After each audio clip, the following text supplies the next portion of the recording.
Welcome everybody to the Shark Bacon Podcast. It is Today is a very special day because it is the Hallows Eve. And I have a specific set of rules for you. If you do not keep your pumpkin lit until 12 o'clock, I shall come and kill you. And if you do not give out candy to trick-or-treaters, I shall also kill you. And there's many other rules that I did not study on, but I shall kill you regardless. And the rules that I have are hide your princesses. Slime princess, berry princess, yes. Princess, flame princess. Hide them all. Fire blood. Because I am Ice King. Ice King. Psych! It's me, Aiden. And me, Eston. From the Shark Bacon Podcast. You guys have now stumbled upon two brothers in a bedroom talking about stuff they like. That's right, guys. And that stuff we like today is called Five Nights at Freddy's. That's where I want to be. Five Nights at Freddy's. Of course, we wanted to show you off our costumes today. Eston is the Ice King. And I can switch to be a cultist or... And also, of course, I could switch to just be a boy in his PJs. What's up, baby? Yeah, it's like we dress like for kids' parties, and we also dress for the lit club after party, where I go as a cultist and you go as a pajama-wearing boy. Of course, pajama. What's the guy with the guy with the crayon that can create things? Harold. Is it Harold? Harold, then the purple crayon. If I was wearing a purple one, I could be Harold. That's right. But it's orange, so I'll be Harold in the orange crayon. I'm really just wearing this because it's a Snuggie. Snuggie. And I like to be Makes warm. I like to be huggy. comfortable while we cast our pod. So, you know, one of the original ideas we had for our podcast name was called The Bayou, because it's like, oh, we're casting, and also he wanted to run it by you. Let me run this by. And you. it was originally just going to be a podcast about southern things, but Large we're not even from bass, there. Alligators. So, I was just thinking of, like, that would be a cool podcast name for other people. Not for us, because we settled on Shark Bacon, okay? Which is an awesome name. I'm about to expose this guy. We were at the Bayou last summer. Was it summertime? And we were... Expose me. No, I'm not. We were on kind of like a family property down in the South because our father's from... he's from South Carolina. And we went magnet fishing, which was super dope. First off, we went on a little scenic tour. And so while Eston was off with his girl doing the scenic tour, super romantic, whatever, I was throwing the magnet in. It was just a swamp. I'm not gonna lie. I was throwing the magnet in, and all of a sudden it gets caught because underneath the water in the bayou area, you don't know what is there. There's roots. There's all sorts of things, and I'm trying to pull the magnet out.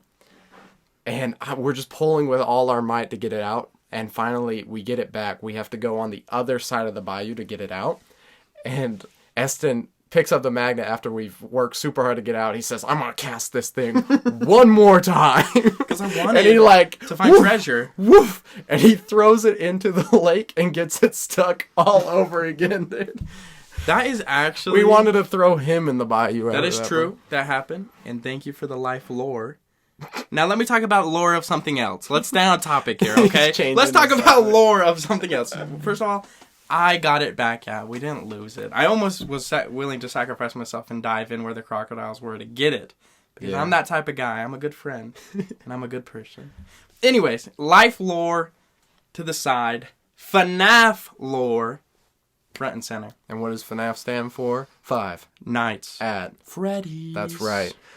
That's where you want live-action movie was released this week. We were lucky, we pre-ordered tickets. We went on the 26th. Our theater actually wasn't that full. Like, I've seen a lot of people saying, dude, it was the greatest experience of my life because every time something happened, the theater just erupted into madness. And it just really wasn't that for us. Yeah, nothing happened in ours. I'm not going to lie. We're kind of newer fans to FNAF. Right, we haven't really been. When we were kids, we didn't play the games. I actually remember I was turned off from the games because a kid in my class, in my 6th grade class, he was really into it, and I didn't like that kid at all. So when he's like, "Oh, have you played FNAF?" I'm like, "Yeah, I'll never play FNAF because you play FNAF," which is horrible. That's so mean. Like But he came around. He came around about 7-8 months ago. Aiden went on a stint where good word. He went on a stint where he just started to focus almost entirely on FNAF. Eat, sleep, drink, poop. FNAF, dude, like, I'm serious. He was binging the crap out of it. We'd go to work, and all day for 8 hours, all we'd listen to was FNAF lore, FNAF theory. Is Scott Cawthon the hottest guy? Is he the best director? It was like Aiden was obsessed, bro. And so thus, being next to him all the time, I too discovered the attraction of FNAF. The thing is, it's not really that interesting until you start to get into the lore. Who's Purple Guy? You know, what was the bite of 87? And all these, like, dark, messed up things that you never knew were happening in the game. When they come to light, it really just, like, it hits you. Essen can tell you, I'm into, like, some dark, you know, gory stuff, right? Like, Berserk, you guys saw my manga video. Berserk is one of the darkest, like, I'm like a huge, like, I love carnage candy, okay? When stuff is just getting chopped up, I'm really into it. I'll look out for that when I'm trick-or-treating this year. Yeah. Right? Carnage candy. I'm gorgeous. You know what I'm saying? That's egregious, meaning that I agree that he is. He is. He agrees that I am just so into that. The thing about FNAF is it doesn't have a lot of gore, but as you learn about the lore, you hear about, oh, kids were murdered, right? That's messed up. And you also have the spring lock thing that happens to Spring Bonnie. Do you remember what happens there? Yep. Where he's chased by the ghost kids into a room. William Afton, the main bad guy. And all of a sudden, the suit he wears to, like, murder kids, like, turns on him. And it starts to, like, crunch him up. And there's just blood everywhere. So, that's right. On the surface, you don't see a lot of this messed up stuff. But as you continue to learn about FNAF, it just hits you like, oh my gosh, there's so much lore. And if you want to know something about me and Eston, we love lore. We are lore. Lords of the lore. Lords of the lore. Lords of the lore. We explore lore. So anyways, we became fans of FNAF due to learning about the lore and kind of just like, whoa, this is amazing. Mm-hmm. We got really excited about the movie recently. And so we of course pre-ordered the tickets and headed straight to the theater. I want my money back. I want my money back. All right, tell them how we felt, dude. The seats were nice. That's true. Aiden and I had the trailers idea. Before the movie were nice. Aiden and I had the idea when we went into the theater. Let's get a pizza to honorary, Five Nights at Freddy's Pizzeria. We started the movie with high hopes, and we left there almost as dead inside as the children inside the animatronics. We left there realizing that any time people try to take something that you love and turn it into a movie, it can go horribly wrong. It can go horribly wrong. And it did. And it sucked. And that's just my opinion. Yeah. And there's a lot of reasons. I feel like there's a little bit of good. I'm not going to lie. But right now, I'm rating it like a 2 out of 10. Oof. It's low for me. It's low for me. All right, guys. So hopping into the review. Genuinely, we went in with the idea, let's see this FNAF movie, all right? We've played the games. We know the lore. Mm-hmm. We know the story. Basically, when you play a FNAF game, what you're seeing is, okay, I'm stuck in this room, and animatronics are trying to kill me. Right. Okay, we go into the movie. That never happens, bro. The animatronic part? Just anything, bro. He goes and he gets the job, and he goes to the movie. I mean, he doesn't go to the movie. We go to the movie. He sits in the room, and he's supposed to take care of all the animatronics and everything at night, right? He's supposed to watch them. And they're supposed to attack him in the office, and they're supposed to scare him. Right. And we never see that happen. He sits in his office, and it never seems to happen, bro. And for some reason, in this movie, they introduce this whole dream sequence where the dream sequence. The only time we see any of the animatronics attack him is as children. We don't even see them attack him as the animatronic. We see him attack him with a little Sonic run, bro, and then hit him with like their hands, bro. It's horrible. Oh, anyway, it's horrible. You're saying a lot of stuff that I'm feeling too. These kids, okay, in the games, you never see children, right? The children are maybe like little pixelated whatevers. But 8-bit. they overuse these kids in the movie. And the kids didn't have any personality, any like, even when they were speaking, it's like you're as dry as dry ice, dude. You're bringing nothing. You're so dry it hurts. Because dry ice hurts. And it felt like the animatronics also had no personality throughout the film. No, they did, but they just didn't have the right personality. They had happy personality. I'm sweet. I'm trying to be like Bonnie puts a thumbs up, but it's like, bruh, you're supposed to be a killer rabbit, a killer bear, a scary, like, evil child that wants to take revenge, bro. You're not supposed to be nice to everyone. It's ridiculous, the characterizations. And that's what I'm... Okay, we need to break this down really quick. Everything was so heavy-handed with the children. At one point, he actually says out loud, oh, so they're just giant robots with dead kids inside of them. You're not supposed... Like, that's something you should be able to piece together without someone, like, saying it to your face. You don't even need to see children in the movie to learn, oh, these kids that the bunny in the beginning prologue was killing are now inside of these animatronics. 4 kids, 4 animatronics, okay? 5 Oh, yeah, my bad. Golden Freddy. Golden Freddy. He doesn't even know lore, guys. He doesn't even know the lore. Don't trust him. So they're just shoving the lore in our face when in the games, that was never a thing. It's just survive the killer animatronics with jump scares. Exactly. Right? And when the kills are happening, you don't see them. They're so... like censored that you don't even get a feeling of dread the whole time you're watching the movie. It's Bonnie, Essen said this to me, Bonnie's supposed to be the most vicious animatronic of all of them. And the only kill we get from Bonnie is them in like a closet, you see a bloody hand on the glass, and then it's over. It's horrible, bro. What do we get? We get from Chica, dude? Chica's Cupcake did more than Chica throughout the entire film. Chica's Cupcake, put it in a poll, bro.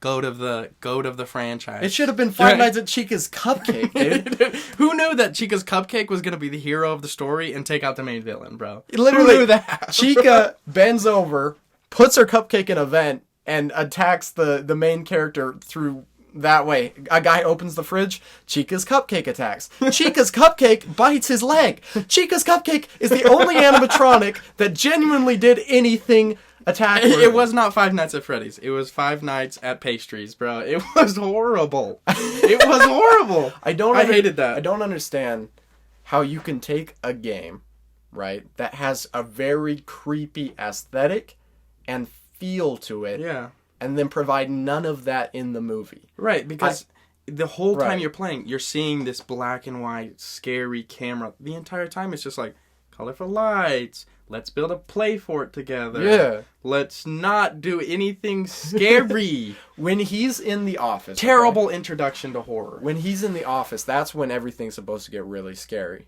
Right? Things are supposed to be watching him through a window or like popping their head in, and he has to like be maintaining everything. And we lost all of that. The guy falls asleep on the job and nothing happens to him except for in his dream sequence. Well, he gets cut on the arm, but we don't see it, and all we see is just a little kid, a little redhead. It's ridiculous. It's like, that's not Foxy. Foxy is not a little redhead, These bro. kills are ridiculous, right? I confess, I've been watching a lot of gore and like horror movies as of late, right? And so I'm kind of on that feeling of like, oh, I want to see the kills. When I get a cutaway kill, dude, it infuriates me. And this whole movie was just cutaway kill after cutaway kill. The only decent kill we got, Eston fell asleep on. It was so boring! So Eston fell asleep when Freddy chomps that girl Max in half, right? So he reaches, or the kid inside Freddy reaches out, pulls the girl in, and chomps her in half. And you see that, like, the shadow on the wall, and then her legs fall down, right? All I'm saying is... That's the only decent kill we got in the whole movie, dude. And, of course, it's just, oh, a shadow kill. Everything else was, like, Chica's Cupcake. Okay? Here's something I don't interesting. understand it, dude. They wanted to keep it a PG-13 rating, which I think is great. I think that's fine, because you're catering to a younger audience, right? And you're trying to get everyone to be able to watch it. It makes sense. But in PG-13 movies, there's still a lot of kills that Yeah. you see. There's still a lot of violence, bro. It's not like you couldn't put it in, because guess what? It wasn't scary at all. You could have just put kills in, because there wasn't a horror aspect. That's the thing. That was a G-rated movie, There's bro. no actual kills in the game. There's no, like, you don't see them kill the main guy. Yeah. But the horror should be there if the kills are not. That's the thing. We watched recently a movie called Mama, directed by, I think, Mama. Guillermo del Toro. I don't know why I said it like that. But Guillermo del Toro. Guillermo del Toro.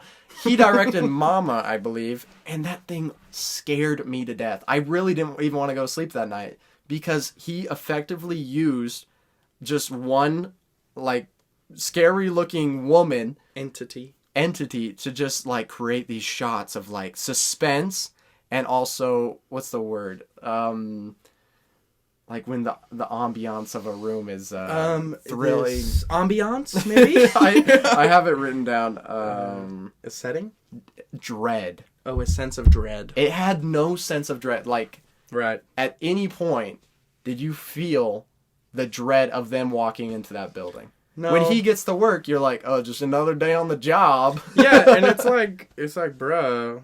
But Come on, bro. If you're not going to have kills, you should have fear. And if you're not going to have fear, you should have kills. That's how they work it out in the slasher films.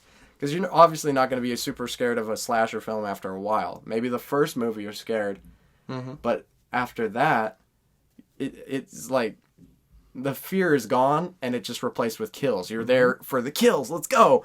Five Nights at Freddy's didn't want any kills, which is fine. But they should have replaced that with fear. Yep. And I get that this is for kids, right? That's what you said to me right as we left. Hey, Aiden, you know. I was trying to justify it for myself, Yeah. but I see the truth. You said this is for kids. We need to understand that we might not be the target demographic. But even kids who play the game, if they're there, they've played the game, right? Yeah, I'm sure. I'm positive. And if they can survive the game and that aesthetic and that dread that you feel, Then they they're can sitting have a in little off, more scary. they can have a little bit more of a scary environment. There was no fear in that whole environment. It actually looked too clean. There was no grime. It was just like the office was just a boring space. Like a huge room, by the way. Yeah, it didn't have like that little. It should have been just a fan. small It was office Kind of annoying. that kind of creates this sense of like claustrophobia. Okay, yeah. It should have created that sense of claustrophobia. I'm stuck here in this room with animatronics, which reminds me of this. He's not trapped in there with them. They're trapped in here with him. Aiden is talking about Willy's Wonderland. It's a movie about Nicolas Cage, who doesn't even have a speaking line, and it's like a spin-off, like a trash version of Five Nights at Freddy's. But in this case, it looks like a heavenly version. It looks like something that was given by the gods, bro. It's so much better than what we saw. Dude. Aiden's talking reminded me of just a few points, and we'll get to some good stuff, like, you know, it's stuff that we can pick out that is like a shining light, perhaps, but things that are horrible, bro. The jump scares that we did get was from one character. One character. Chica's Cupcake. Balloon Boy. Okay, there's a character named Balloon Boy. He's the only jump scare that we had, okay? And it wasn't even, like, central to the movie. It was just a little figurine. If I'm going to be more scared of a little statue of a balloon boy than I am of a giant bear or fox that's supposed to eat people, that's supposed to, like, kill people, it's horrible. Yeah. It's like, okay, that was the only thing that you guys tried to scare me with, and it was lame. It was lame. I honestly don't know what they were thinking. And then, okay, a lot of people are going to say, oh, you guys are just trashing it. You guys didn't like the story. You guys are not looking at it. Like, of course, it needs to have story. It needs to have plot. Okay. Hold on to your seats, because I'm about to blast this. Blast off. Chat, I'm about to roast this guy. Chat, clip this. Okay? Genuinely, we don't need to see the same scene 20 times in one movie. Oh my gosh, you're preaching. Okay, dude. Mike, who was a good actor. Good job, Josh. I loved you in Bridge to Terabithia. I loved you in Firehouse Dog, and whatever else you were in. I think you were in Hunger Games. I loved you in all those. Peace of Malak, the baker's boy. I loved it. But in this one, although you acted well, they like used this dream sequence that you were in and this acting over and over and over, and it just made it How so many times was boring. that? It had to be like 7 times we Yeah. returned to the... And it's just a little more detail each time. And, dude, literally, they never even revealed the thing in the dream sequence. Yeah, like, they he didn't. keeps getting more and more until, a bunny's drawn in the sand. But you never, like, see into the car who stole his little brother.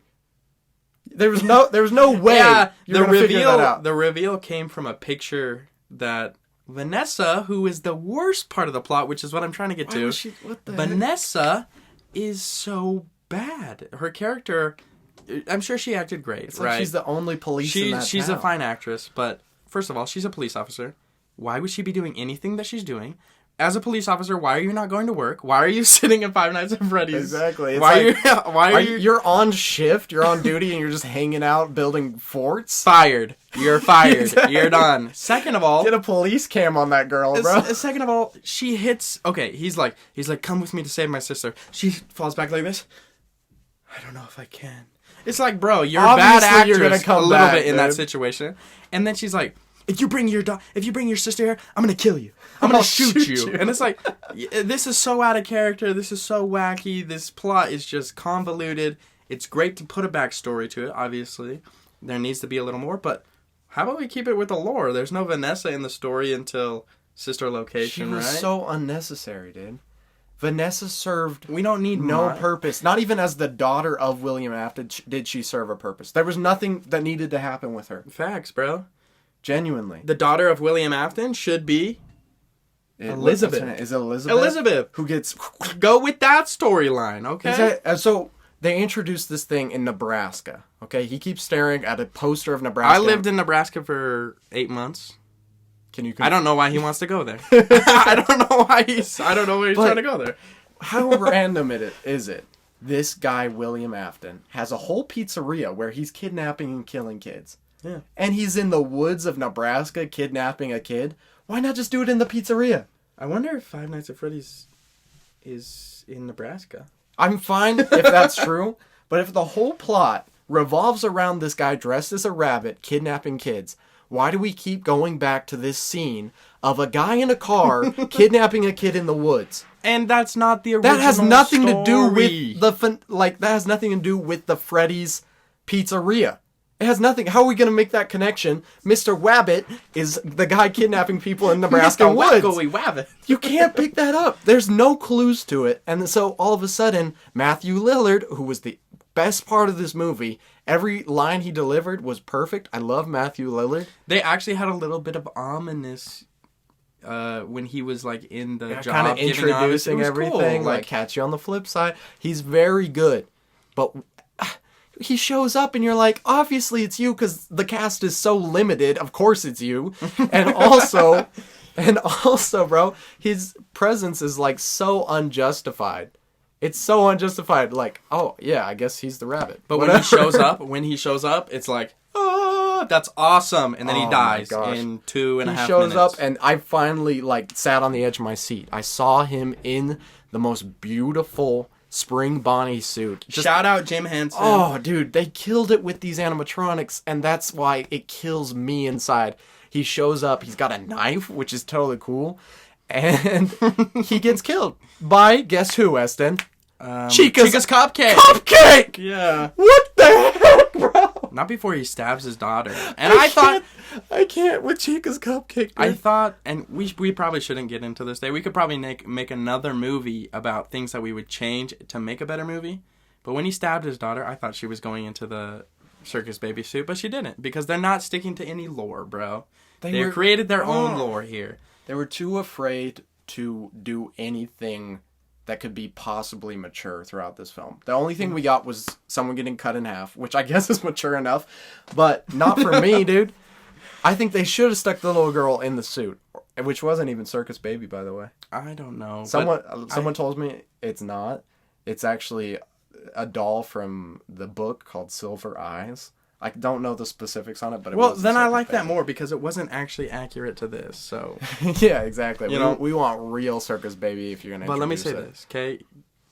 We probably shouldn't get into this, but Michael should have killed his brother instead of his brother being abducted. He should have put his brother's head in the Fredbear suit, then been ridden with guilt, then gone back to Five Nights at Freddy's to try and redeem himself for what he did, and then his dad is actually William Afton. William Afton. Well, why would you not keep the lore? Why would you not keep the lore? And maybe Mike Schmidt or whatever his name is in this movie, he could have been so traumatized from the event of killing his brother that he lost his memory, and as he continues to go through this pizza place, it keeps coming back to him. Like, for some reason, Freddy Fazbear's has always stuck with him. He gets a job there to kind of figure out what happened to his brother. Where's his family? And his little brother is torturing him in the suit, He finds out he murdered his brother. That changes his whole thing. His dad comes back as Spring Bonnie and tries to take him out finally, and then boom, all of the ghost children turn on.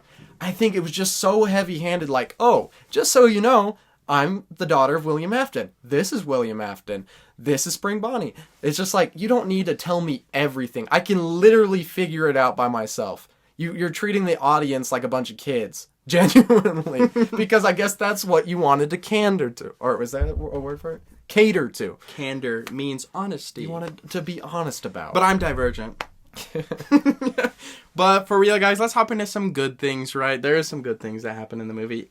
The best thing, the animatronics looked beautiful. They looked so good. Shout out Jim Henson for real. He did the Dark Crystal. Did he really? Yeah, he did. He did the Dark Crystal. You're obsessed with the Dark Crystal. I love the Dark Crystal, okay? Those Skeksis looking fire, bro.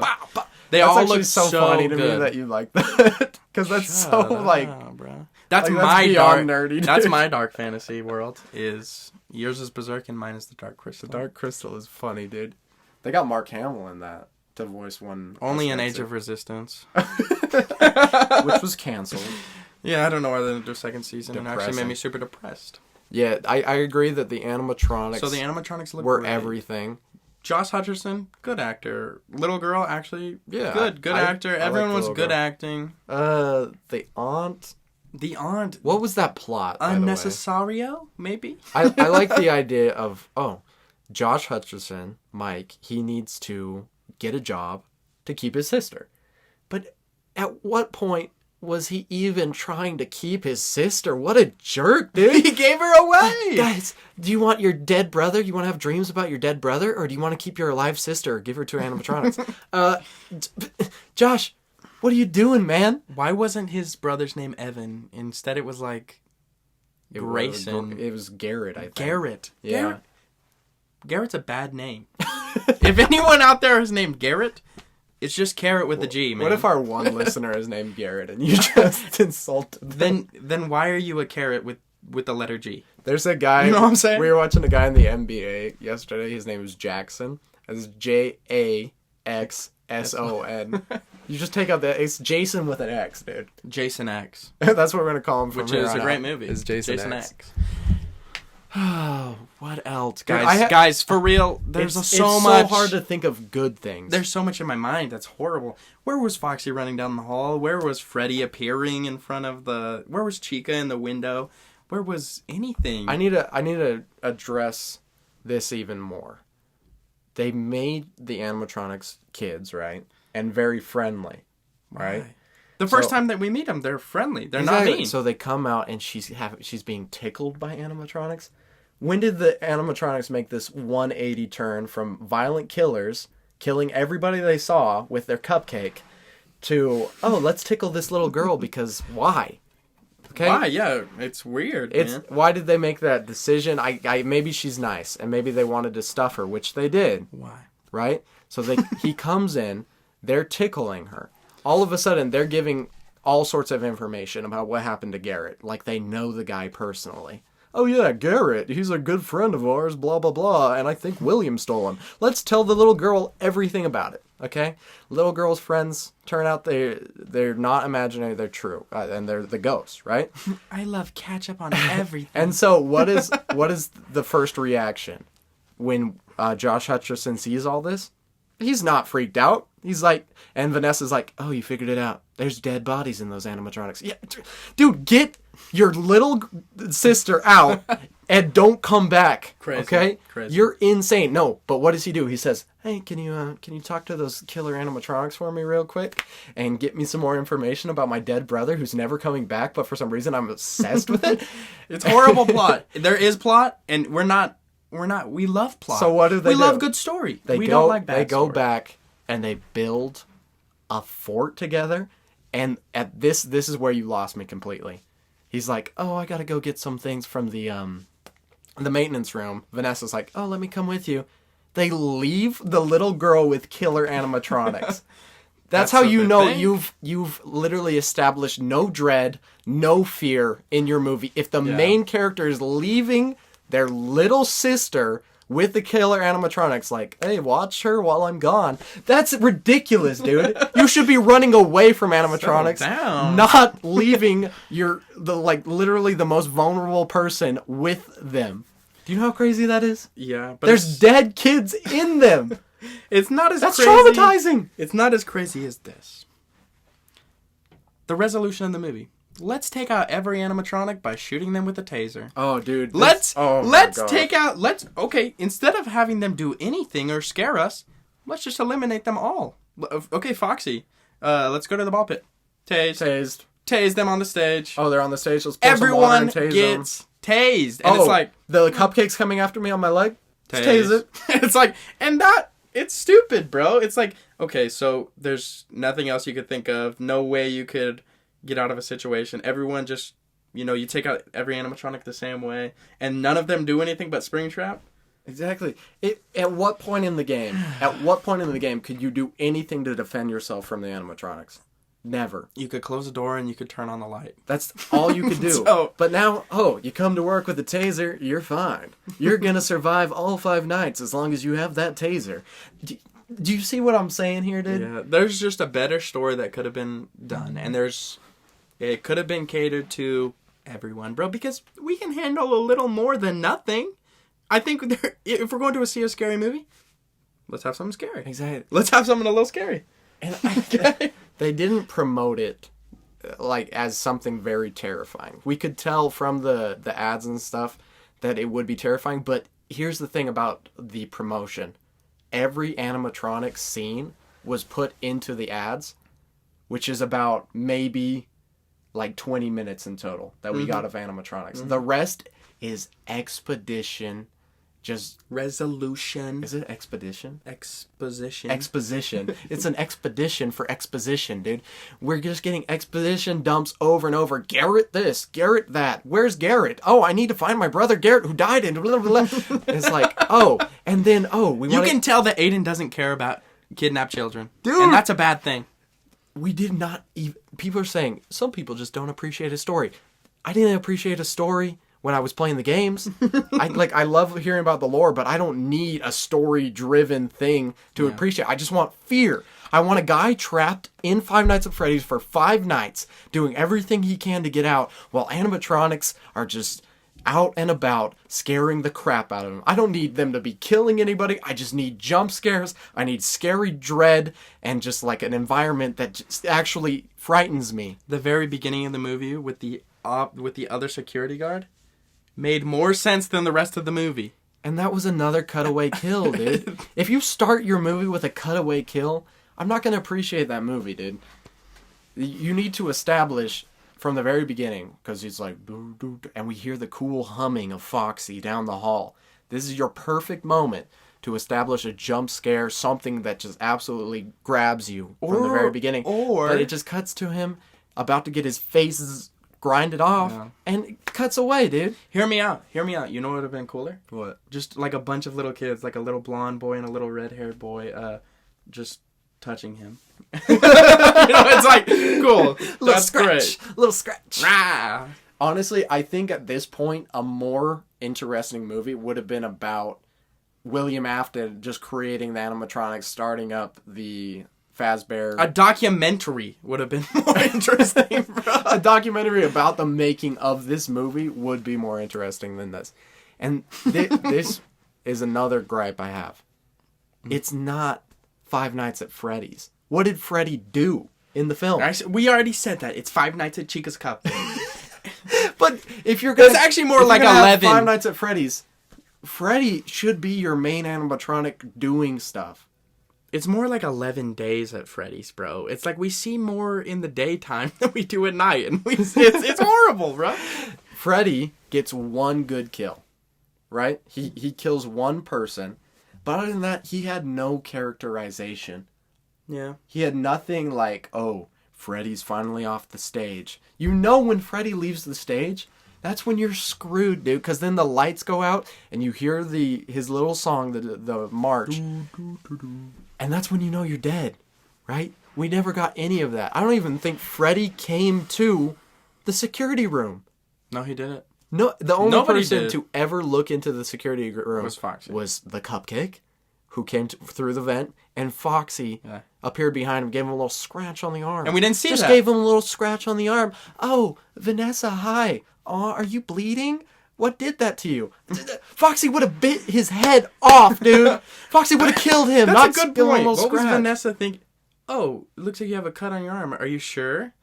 Yeah. What was that scene? That was a trash scene. Vanessa, I am confused. At the end, was she protecting her father that whole time? Yeah, she knowing was. that he was a murderer. Yep, the whole time. And she knew kids were in there. Mm-hmm. And she's a police officer. Yeah. And she never tried, even once, to go after her father, who's working in career counseling, as a police officer. Knowing that he was sending people to die there. What? Very interesting. So it's either she has a really messed up psychology, which through the movie, it's never shown that. It shows that, oh, I really care about kids, and I really care about this place. But your dad, who's actively murdering people, as you play a protecting role in society, you don't do anything to kind of stop that. No, she doesn't. Never. And I think just to kind of round it out, we got to talk about the worst thing. What was the worst thing? Where was Markiplier? Where was Markiplier, guys? What do we get? The game theory guy? We got Matt Pat, and we got the taxi driver. Can't remember his name. But where's Markiplier? Okay. He really should have been up in the corner of the whole. So, Aiden, for our viewers, what would you rate this movie out of 10, and would you recommend? So I've seen 33 horror movies this month, right? That's pretty impressive. And I ranked this movie 31 out of 33 of those movies. So it's... And I think I'm going to have to... Shawty got low. I'm going to give it a star. Okay, so out of 5. I'm going to give it 1 star for the design of the animatronics. Beautiful. Literally perfect design. You're choking up. You're crying. I'm just like, I got something. And then the spring trap...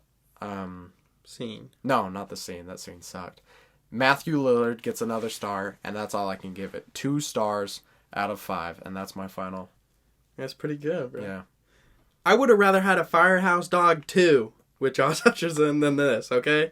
I'm also giving it a 2 star. I would recommend you to watch it so that you could understand what we're talking about. Yeah, okay? I'm sorry that we're going off, like, we're just, like, kind of... But we're super passionate about how we feel about this movie and what we want done right. Because we love the things we love, so we want to see it done the way that it is. It should stick to what we know. If they make a sequel, which they will, what do you want them to improve upon? I want them to not have Balloon Boy be the main killer. Apparently, he's definitely going to be in it. They teased it. I hope he's in it, but I hope he's not the only thing that's scary again. The only jump scare we what got I was want to just a see, face. show some kills. It doesn't have to be super bloody, bro, but show them eating or show them mauling a guy, bro. It's like I feel like the director did not know how to do a jump scare. That's all you needed was like at least 5 good jump scares throughout the film, and I would have been okay. And let's not be able to just kill the animatronics or take them out so easily. Let's not make them fun. The first time that we meet them, it should be scary. It shouldn't just be like, right. It's horrible. You've given us a little like, okay, this is how it is. This is how it was. Now let's make it actually Five Nights at Freddy's. Create an environment filled with just dread and fear. You don't want to be there. because you know there's killer animatronics. Five Nights at Freddy's. And you don't want to be there. Okay? You want these animatronics, as they progressively leave the stage, as you can see, on the monitors. He never even saw that on the monitor. That's what drove me crazy. He never you even should see saw Foxy that. running towards the office on the monitor, and he should have been like closing the door as quick as possible. See, that's how you create a little sequence of fear, but they never did that. And even he was asleep when the thing moved. If you fall asleep, then you should die. That's just how it is. Okay? It's ridiculous the amount of sympathy or empathy the animatronics showed to the night guard when they're just killing everybody left and right. He would have been dead the first night. If they wanted his sister so bad, they could have killed her. Genuinely, it doesn't make sense how he wasn't dead the first night. And so they really messed up creating that ambiance of fear, and I think in the second movie it should be a completely fear-based movie, okay? If you're going to start off light, that's fine. You've created lore. You've set up your setup or whatever. Now, just kind of go off of that and make a scary movie rather than like, oh, this one's for the kids. Us fans, we want fear, okay? We like FNAF because, oh, it's like a creepy game. And that's what you needed in your movies. I don't understand how the creator of FNAF can keep fumbling the bag over and over again with these new games and these new movies. If you made the games, He's got a system. you should know exactly what we want to see in the movies because we're fans of the games. Yeah. I don't like people saying this was made for the fans. Guess what? We're big fans of FNAF. We love it. We know the lore. We know everything. We've played every game. We don't like what was produced because it was not true to what... I don't understand how they're saying it's for the fans when it wasn't anything to do with the fandom. It was a completely new story, and it was nothing like the games. So fix that.